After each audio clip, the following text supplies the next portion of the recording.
আজ তো রাজসভার ছুটির দিন, তবুও মহারাজ জরুরি ব্যাপার বলে ডেকে পাঠালেন কেন? কোনো বিপদ আপদ হলো না তো? দেখি গিয়ে।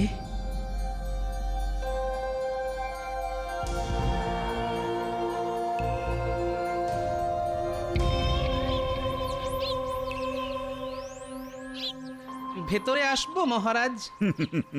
আসবে বই কি, অবশ্যই আসবে। এইখানে বস। সে না হয় বসছি, কিন্তু এমন করে ডেকে পাঠাবার কারণ? কারণ আছে বই কি, গুরুতর কারণ আছে। কি কারণ মহারাজ?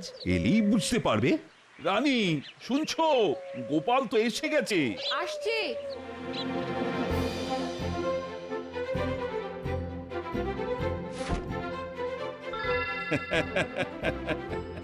এখন বুঝতে পেরেছো তো তোমায় ডেকে পাঠাবার কারণ? আম আস্বাদনের নিমন্ত্রণ। বাহ, খাসা ব্যাপার। তাহলে আর হাত গুটিয়ে না বসে থেকে শুরু করে দাও, দেখি আমাকে হারাতে পারো কিনা।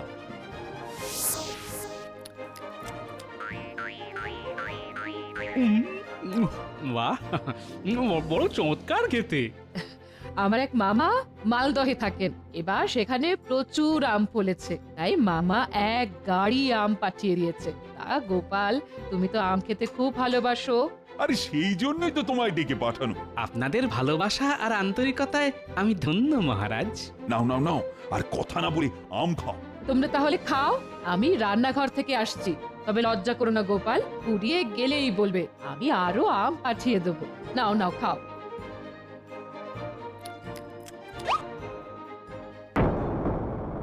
এ কি মহারাজ, কোথায় গেল? কি গেল? আপনার ডান হাতের অনামিকার সেই বিশেষ আংটিটা, যেটা সেই সাধু বাবা দিয়েছিলেন। তাই তো, আংটিটা কোথায় গেল? খুলে রেখেছেন কি? না না না না না, ওই সাধু বাবা দেবার পর থেকে ওই আংটি আমি কখনো আঙুল থেকে খুলি না। তাহলে গেল কোথায়? এক্ষুনি আমায় খুঁজে দেখতে হবে। তুমি যাও গোপাল, আমি আসছি। মহারাজ কি অন্যমনস্ক হয়ে আংটিটা হারিয়ে ফেললেন? হারিয়ে ফেললে তো সমূহ বিপদ, কারণ সাধু বাবা বলেছিলেন। শোন কৃষ্ণচন্দ্র, এই আংটি তোকে সব রকমের বিপদ থেকে রক্ষা করবে, তবে হারিয়ে ফেললেই তোর রাজ্যে দুর্দিন ঘনিয়ে আসবে। আংটি হারিয়ে ফেলা আবার কোনো অশুভ লক্ষণ নয় তো? কোথায় কোথায় গেল সেই আংটি? কোথায় যেতে পারে? এ কি মহারাজ, হাওয়া ছেড়ে উঠে এসে ঘরের মধ্যে আপনি কি খুঁজছেন? রানী, ও রানী, সাধু বাবার দেওয়া আমার সেই আংটিটা তো খুঁজে পাচ্ছি না। সে কি, খুঁজে পাচ্ছেন না মানে? কোথায় গেল? সেটাই তো বুঝে উঠতে পারছি না। আংটি হারানো তো ঘোর অমঙ্গল মহারাজ। ঠিক আছে ঠিক আছে, আপনি ছাড়ুন, আমি বরং খুঁজে দিচ্ছি।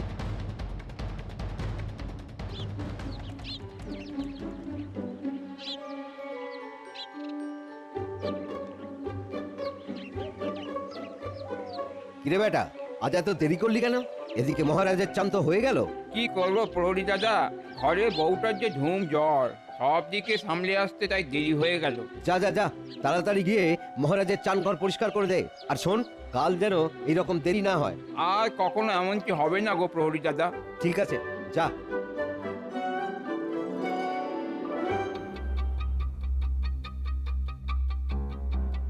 মহারাজ, আংটিটা কি খুঁজে পেলেন? না গোপাল, এখনো খুঁজে পাইনি। দেখো না গোপাল, তোমার মহারাজের কাণ্ড। এত ভুলো মন, কোথায় যে খুলে রেখেছে কিছুতেই মনে করতে পারছে না। এখন যদি খুঁজে না পায় তাহলে কি হবে বলো তো? সেই সাধু বাবার কাছে যেতে হবে। কিন্তু ওটা তো মন্ত্রপুত আংটি ছিল। আংটি হারিয়ে ফেলেছি শুনলে সাধু বাবা যদি রেগে যান। এখনই অত 7-5 কথা ভেবে মাথা খারাপ করবেন না তো। বাড়ির মধ্যে থেকে আবার কোথায় যাবে আংটিটা? খট করে কিসের শব্দ হলো না? আরে, এটা তো একটা আংটি, নিশ্চয়ই মহারাজের হবে। যাই দিয়ে আসছি।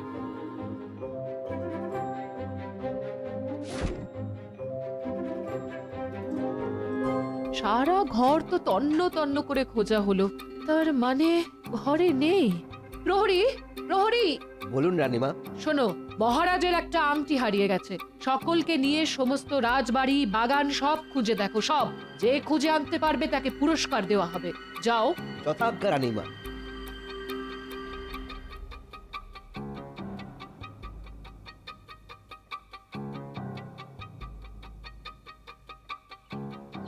প্রহরী দাদা, মহারাজ কোথায়? কেন মহারাজের খবর জেনে তোর কি হবে? খুব একটা দরকার ছিল। মহারাজের মন মেজাজ এখন খারাপ, তার আংটি হারিয়ে গেছে। দেখো কাণ্ড, আমি দেখেই বুঝেছিলাম ওটা মহারাজের। মানে? মহারাজের চান ঘরে এই আংটিটা আমি খুঁজে পেয়েছি। এই দেখো। আরে আরে তাই তো, আয় আয় আমার সঙ্গে আয়। রানীমা, রানীমা, কি খবর প্রহরী, পেয়েছো? পেয়েছি, তবে আমি না, পেয়েছে রাজবাড়ির ঝাড়ুদার। পেয়েছে পেয়েছে, জয় মা জয় মা। তা কোথায় সে? ডাকো ডাকো। দেখো দেখো রানী, এই সেই আংটি। ও গোপাল, তুমিও দেখো। আমি তাহলে এখন আসি মহারাজ। আরে যাবে কোথায়? তুমি জানো না আজ তুমি আমার কত বড় উপকার করলে। এর জন্য আমি তোমাকে পুরস্কার দিতে চাই। বল বলো কি নেবে? নতুন বাড়ি, টাকা, চাষের জমি, পুকুর। এত কিছু? এছাড়াও যদি বিশেষ কোনো ইচ্ছে থাকে তোমার, সেটাও আমি পূরণ করব। আগে আমি গরিব মানুষ, এত কিছু নিয়ে আমি কি করব? করবো মানে? আরে এত কিছু পেলে তোমার অবস্থা ফিরে যাবে। তাহলে আমাকে 2 দিন সময় দিন মহারাজ, একটু ভেবে দেখি কি চাইবো। বেশ, ঠিক আছে, তাই হবে। যাক বাবা, ধরে যেন প্রাণ এলো। তাহলে চলুন আমাদের অসমাপ্ত কাজটা সেরে ফেললি। জানি, অসমাপ্ত কাজ? ওই যে সুস্বাদু আম ভক্ষণ। ও হো হো হো হো হো, সুস্বাদু আম ভক্ষণ। হ্যাঁ চলো চলো চলো তাহলে চলো। আহা কি আনন্দ কি আনন্দ, এখন আমি যা চাইবো তাই পাবো। নতুন বাড়ি, কাঁচা টাকা, চাষের জমি, পুকুর, আনন্দে প্রাণ ভরপুর।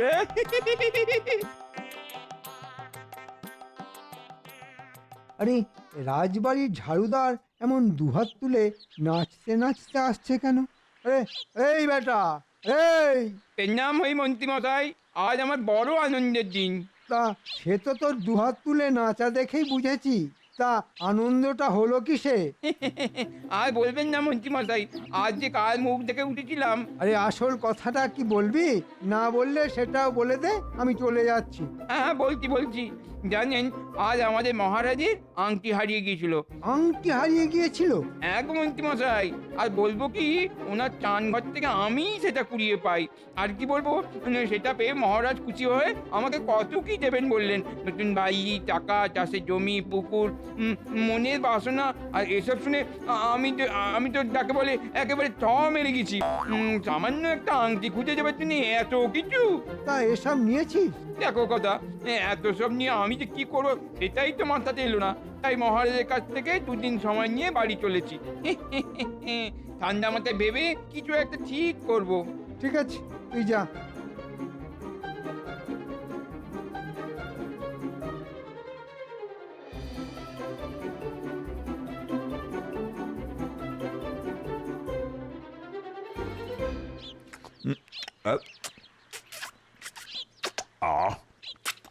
বুঝলে গোপাল, আংটিটা হারিয়ে যেতে যা দুশ্চিন্তায় পড়েছিলাম না।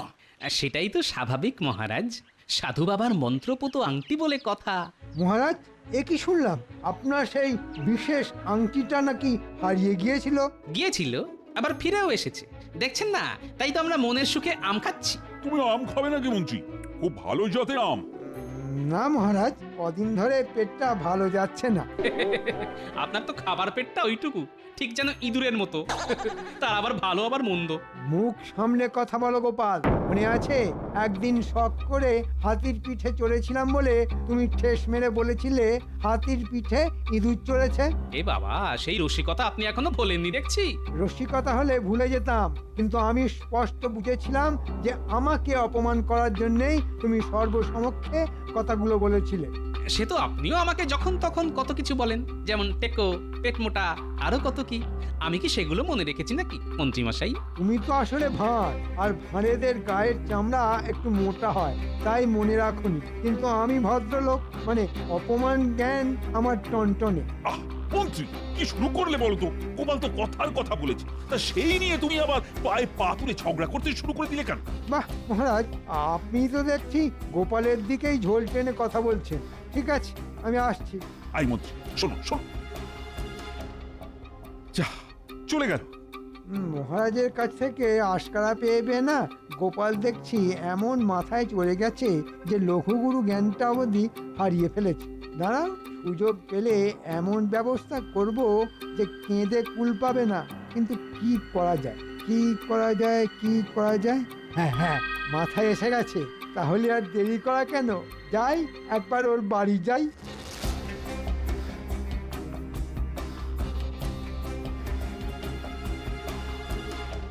কিরে, ভেবে কি কিছু স্থির করলি? না মন্ত্রী মশাই, এখনো কিছু ঠিক করতে পারিনি। কেন? একবার ভাবছি মহারাজ যা যা দেবেন বলেছেন সব নিয়ে নি, আবার ভাবছি সব কিছু নিতে চাইলে মহারাজ যদি আমার লোভী ভাবেন। শোন, তুই কি চাইবি সেটা আমি বলে দিচ্ছি। আপনি বলে দেবেন, তাহলে তো খুব ভালো হয়। এ কি বলছেন মন্ত্রী মশাই, সে সব কিছু ছেড়ে আমি এটা চাইবো? হ্যাঁ, এটাই চাইবি। কিন্তু তাহলে আমার বাড়ি, জমি, টাকা, পুকুর? ও সব তোকে আমি দেব। দেখ না, কালই তোর বাড়িতে আমি ঘরামি পাঠিয়ে দেব। একদিনেই তোর এই ভাঙা বাড়ি কেমন সারিয়ে ঝাঁ চকচকে হয়ে যাবে দেখিস। তারপর টাকা, পুকুর, জমি তো আছেই। ও তাহলে ওইটাই চাইবো। হ্যাঁ, ওটাই চাইবি। দেখবি না কেমন মজা হবে। ঠিক আছে, আপনি যখন বলছেন তখন তখন ওইটাই চাইবো। এবার দেখবে গোপাল ভাঁড় তোমার কি হাল হয়। তাহলে ওই কথাই রইলো, কাল মহারাজের কাছে গিয়ে চেয়ে নিস, ঠিক আছে? ঠিক আছে।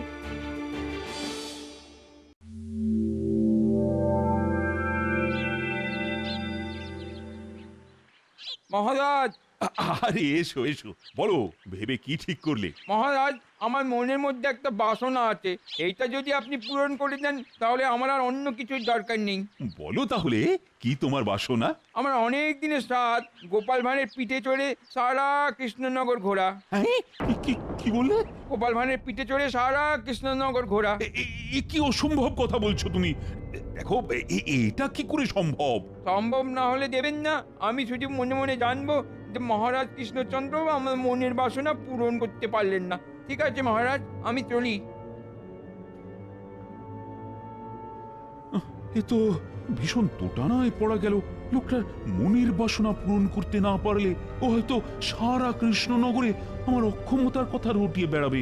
ওদিকে গোপালকেই বা আমি কথাটা বলবো কি করে? হায় ভগবান, এ কি পরীক্ষায় ফেললে!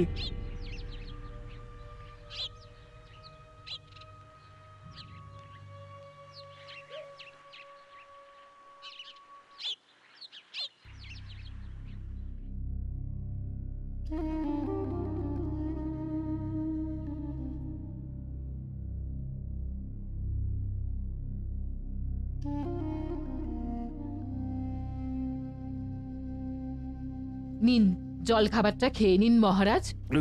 খাবো না, খাবো না রানী, খাবো না। আমার এখন কিছুই ভালো লাগছে না। কেন? যাকে আমি অত কিছু দেব বললাম সে সব কিছুই না চেয়ে এক অদ্ভুত বায়না করছে। কি? তার নাকি একটাই মনের বাসনা। কি বলবো, সে নাকি গোপালের পিঠে চড়ে সারা কৃষ্ণনগর ঘুরে বেড়াতে চায়। কি বলছেন কি আপনি? ঠিকই বলছি রানী, তাই তো আমি চিন্তায় চিন্তায় অস্থির হয়ে যাচ্ছি। বুঝতে পেরেছি, এখন গোপালই আমাদের একমাত্র ভরসা। কিন্তু এই কথাটা গোপালকে আমি বলবো কি করে বলো তো? ঠিক আছে ঠিক আছে, আপনি বলতে না পারলে আমি ওকে ডেকে বলবো। দেখবেন মহারাজ, গোপাল ঠিক একটা উপায় বের করবে। ঠিক। দেখো তাহলে, আমার মাথায় তো আর কিছুই আসছে না।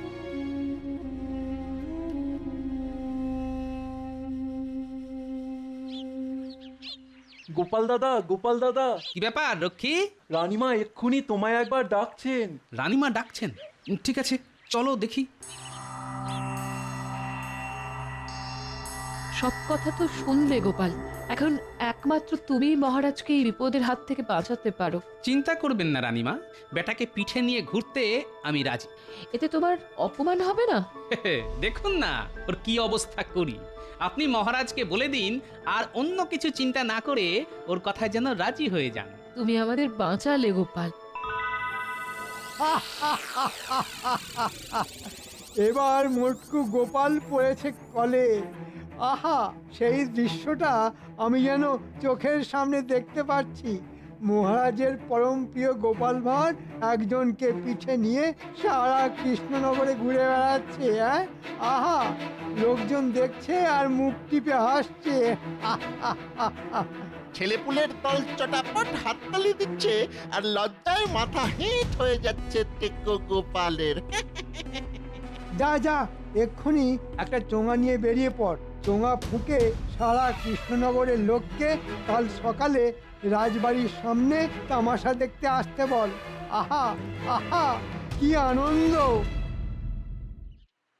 শোনো শোনো নগরবাসী, কাল সকালে রাজবাড়ির সামনে থেকে এক ঘোর তামাশা হবে। চলে এসো সকলে আর বিনা খরচায় এই তামাশা দেখে যাও। শোনো শোনো শোনো, তোমাদের প্রিয় গোপাল একজনকে পিঠে নিয়ে সারা কৃষ্ণনগর ঘুরে বেড়াবে। শোনো শোনো শোনো। এসব কি বলছে রে? গোপাল দাদু আবার কাকে পিঠে নিয়ে ঘুরে বেড়াবে?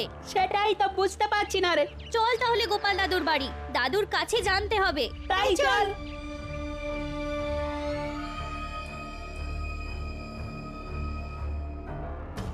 দাদু, রাস্তায় চোঙা ফুঁকে এসব কি বলছে?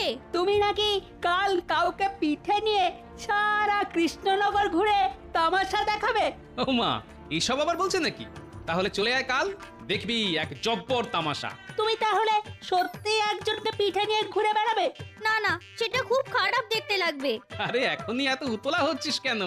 দেখ না কাল কি হয়। কি হবে মানে? ওরে বাবা, তোদের প্রশ্নের জ্বালায় তো দেখছি মাথা খারাপ হয়ে যাবে রে আমার। যা বাবারা, এখন তোরা যা। তবে হ্যাঁ, কাল সকালে রাজবাড়ির সামনে আসতে কিন্তু ভুলিস না। আর যাকে পারবি তাকেই নিয়ে আসবি, ঠিক আছে? কি জানি বাবা, তোমার মনে কি আছে? আসুন আসুন আসুন, যে যেখানে আছেন আসুন, হেঁটে আসুন, দৌড়ে আসুন, পড়ে গেলে গড়িয়ে গড়িয়ে কিংবা হামাগুড়ি দিয়ে আসুন, তবু আসুন আর এসে সকালের শ্রেষ্ঠ তামাশা দেখে চোখ সার্থক করুন। আসুন আসুন আসুন। উমা, এ কি কাণ্ড! গোপালের মাথা কি হলো লন্ড ভন্ড? না হলে কি কেউ যেচে একজনকে পিঠে নিয়ে সারা কৃষ্ণনগর ঘুরে বেড়াতে রাজি হয়? আসলে গোপাল যা করছে তার সবটাই আমার মুখ বাঁচাতে। মহারাজ, আমি এসে গেছি। তাহলে এবার আমার মনোবাসনা পূরণের ব্যবস্থা করুন। আরে বেটা, তোর আবার মনোবাসনা পূরণ হবে কি রে? তুই তো আমার দাবার ঘুঁটি। আসল মনোবাসনা তো পূরণ হবে আমার।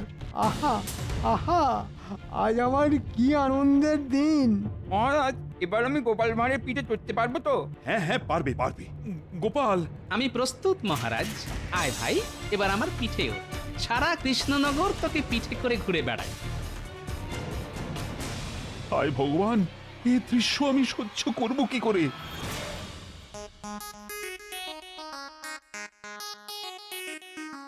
আরে আরে, এই বেটা, এ কি করছিস? আমার গলা জড়িয়ে ধরছিস কেন? দেখি, দুহাত দিয়ে গলা জড়িয়ে না ধরলে আমি তোমার পিঠে চড়ে ঘুরে বেড়াবো কি করে? উল্টে পড়ে যাবো না? সে তুই হড়কে পড়ে যা কিংবা গোল্লায় যা, তাতে আমার কি? আমি তোকে আমার গলা জড়িয়ে ধরতে দেব না। কেন গলা জড়িয়ে ধরতে দেবে না কেন? কারণ মহারাজের কাছে ও শুধু আমার পিঠে চড়বে বলেছিল, একবার তো বলেনি যে আমার গলা জড়িয়ে ধরবে। তাই পিঠে নিলেও কখনো গলা জড়াতে দেব না। ঠিক আছে ঠিক আছে, তবুও ও তোমার পিঠে চড়বে। এই বেটা, গলা জড়িয়ে না ধরেই পিঠে ঝুলে পড়। আপনি থামুন তো মশাই, আপনার জন্যই তো আজ আমার এই হাল। মানে বিশ্বাস করুন মহারাজ, আমার বাড়ি গিয়ে মন্ত্রী মশাই আমার কানে এই মন্ত্র দিয়েছিলেন। মন্ত্রী মশাই? এই সেরেছে, এ তো হাতে হাঁড়ি ভেঙে দিচ্ছে। এখন কি হবে? তখন কত বড় বড় কথা, আমাকে জমি দেবেন, টাকা দেবেন, একদিনের মধ্যে ঘর সারিয়ে দেবেন, কিন্তু 2 দিন কেটে গেছে, এখনো ঘরামির দেখা নেই। মন্ত্রী, এখানেও তুমি কলকাঠি নেড়েছো? মিথ্যে কথা মহারাজ, মিথ্যে কথা। ওই বেটা ও মিথ্যে কথা বলছে। আমি এসবের কিচ্ছু জানতাম না। মানে ও যে গোপালের পিঠে চড়তে চায় সেটাই আমি জানতাম না। তাহলে আপনার বটা কাল থেকে সারা রাজ্যে চোঙা ফুঁকে বেড়ালো কেন? সে আমি কি করে বলবো? তুমি আর একটা কথাও বলবে না। যা বলার আমি বলবো। এই জঘন্য কাজের জন্য তোমার শাস্তি হলো। শাস্তির কথাটা না হয় আমি বলি মহারাজ। বলো। মন্ত্রী মশাই আমাকে পিঠে করে সারা কৃষ্ণনগরে ঘুরে বেড়াবেন, আর আগেই বলে রাখছি উনি আমার খুব বন্ধু তো, তাই কিন্তু দুহাত দিয়ে ওনার গলা জড়িয়ে রাখবো। আসুন মন্ত্রী মশাই, এবার আপনার পিঠে চড়ি। ছেলে বুড়ো আজ সকলে এখানে তামাশা দেখতে এসেছে, এবার দেখো তামাশা। বুঝলে মন্ত্রী মশাই, আমাদের দাদুকে জব্দ করা অত সোজা না। তাহলে যাত্রা শুরু হলো। ওরে বাবা, পিঠের হাতটা কিরকম মরমর করে উঠলো। ও গোপাল ভাই ছেড়ে দাও না, তোমাকে পিঠে বয়ে বেড়ানো কি আর আমার কর্ম? সেটা কি করে হয় মন্ত্রী মশাই? এত লোক কষ্ট করে তামাশা দেখতে এসেছে, তামাশা না দেখেই ফিরে যাবে? তা কি হয়? এমন করে আমার গলা জড়িয়ে ধরলে কেন গোপাল? আমি যে আপনাকে খুব ভালোবাসি মন্ত্রী মশাই। আরে দম বন্ধ হয়ে যাবে যে। ওরে বাবা, ওরে হাঁপ ধরে যায় যে। যত কথা বলবেন তত হাঁপিয়ে পড়বেন, তার চাইতে চলুন চলুন। সারা কৃষ্ণনগর তো আর কম পথ নয়। ওরে বাবা, ও বাবা, ও মা, ওরে বাবা রে। সত্যি এ এক তামাশা বটে, এ যেন ইঁদুরের পিঠে হাতি চলেছে। ইঁদুরের পিঠে হাতি,